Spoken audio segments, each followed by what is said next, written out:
bird dog's a very common exercise for core engagement. So we're going to do it with the core engagement, but also focusing on glute activation.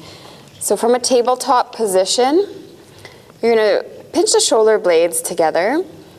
Make sure your pelvis is tucked so that you're engaging right below the belly button. And keep a neutral spine, keep your neck nice and long so you're looking down. You're going to alternate arm and leg, keeping nice and tight through the core, and making sure as you lift up that you're squeezing through the glute. So to make sure we're getting optimal glute activation, you really have to concentrate on that happening. It's not just going to happen naturally from lifting your leg up. Keep your hips squared through the whole exercise, so you don't want the hip coming up. You want the hip squared and squeezing the heel up so you can squeeze through the glutes.